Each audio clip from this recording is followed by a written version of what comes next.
The Honourable Member for Surrey North. Here. Thank you, Mr. Speaker. It's an honour to speak on behalf of the constituents from Surrey North.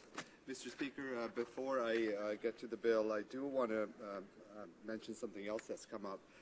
Mr. Speaker, as you're aware, we've had recently celebrated or raised awareness about organ donation in this country. We've had an organ donation week that took place a few weeks ago. In regards to Canadians signing up for organ donations so that we have these organs available for those that need it at a particular time. And one such drive took place in Toronto. Members of the Amar Arts for Life Academy, Amarjit Rai, who is the founding member, along with Balwinder and Amandeep Rai, along with over 200 volunteers, signed up over 1,200 members of our community to donate, sign up to donate their organs. And this is a huge accomplishment that took place in Brampton around the Vaisakhi Khalsa Day Parade. So I congratulate the Amar Arts Academy for taking this initiative and signing up for these for organ donations. Mr. Speaker, again, it's a pleasure to speak to this bill, and I actually spoke to this bill at the second reading, and at that time I was hoping that the government would listen to the opposition and the critics to improve this particular bill. Unfortunately, as we have seen this government, a Conservative government, over and over, they have failed to listen to the opposition and critics and also academics, experts, to make this a bill better so that our environment, our pristine waters off the coast of British Columbia that provide employment for hundreds and hundreds of thousands of people throughout British Columbia, throughout Canada, that we can protect these waters in order to ensure that they are safe for travels and all that.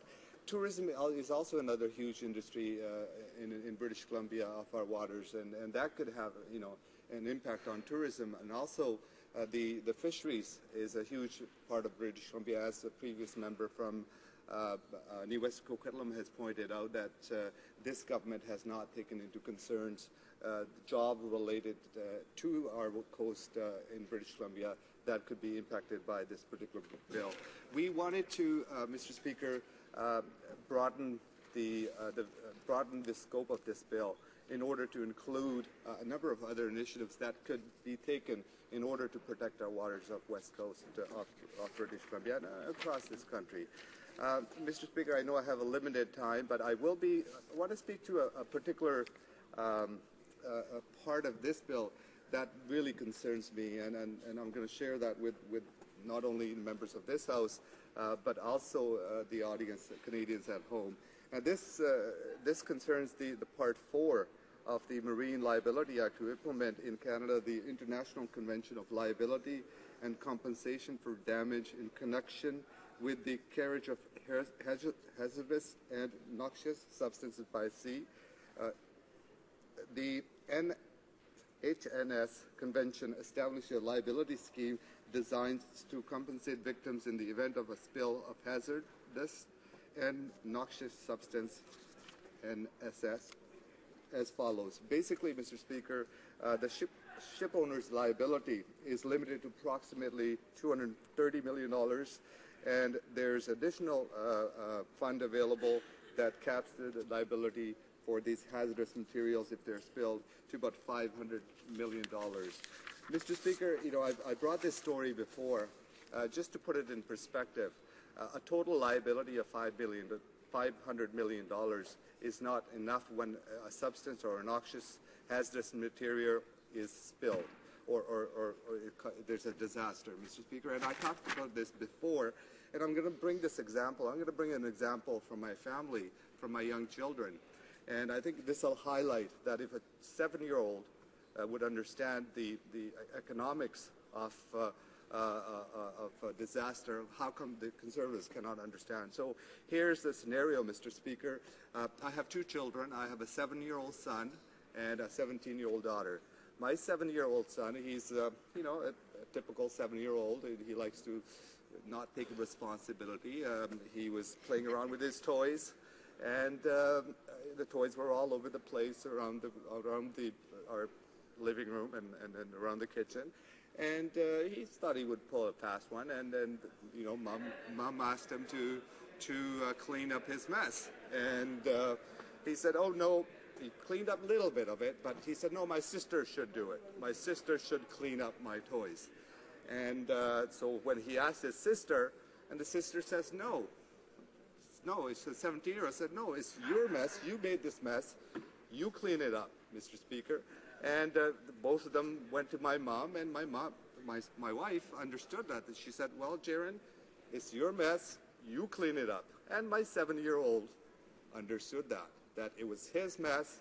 He should clean it up. So, Mr. Speaker, if there's a hazardous material spill, a noxious substance or a hazardous substance, here is the government is only limiting the liability to up to $500 million. And we know disasters cost a lot more to clean up, into billions of dollars. And the Conservatives want Canadian taxpayers to pick that up. And Mr. Speaker, if a 7-year-old understands, I'm sure Conservatives understand that liability should not be put on taxpayers. So that is a huge concern to me, Mr. Speaker. There are many other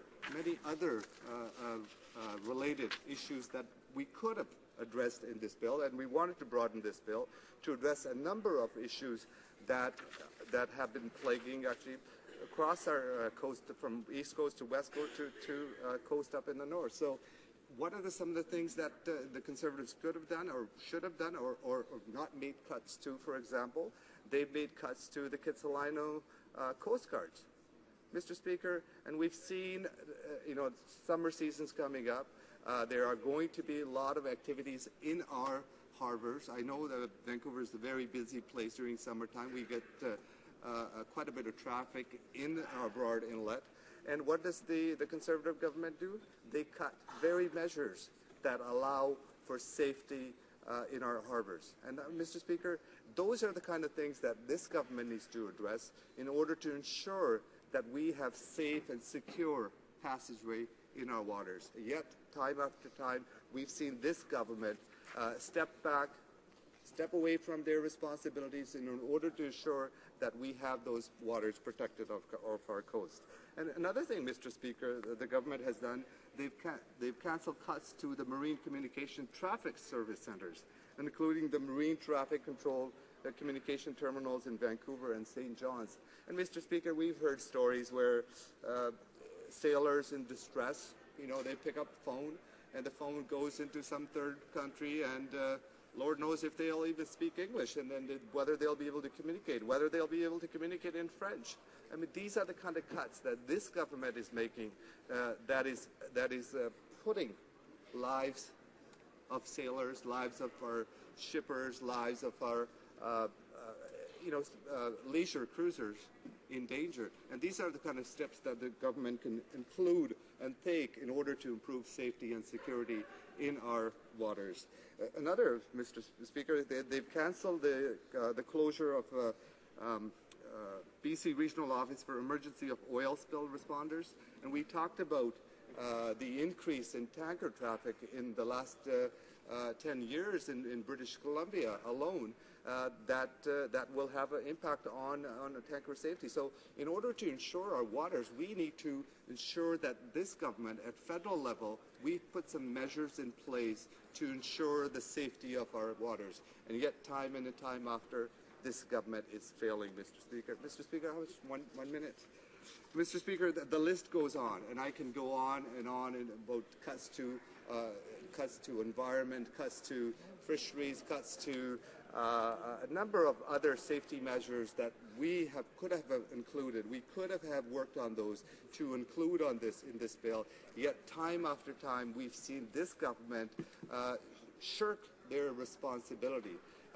To walk away from their responsibility to ensure our waters are protected, that we can protect jobs, that we can protect tourism, that we can protect fisheries, and yet they're responsible. They walk away from that responsibility, Mr. Speaker. Thank you very much, Mr. Speaker.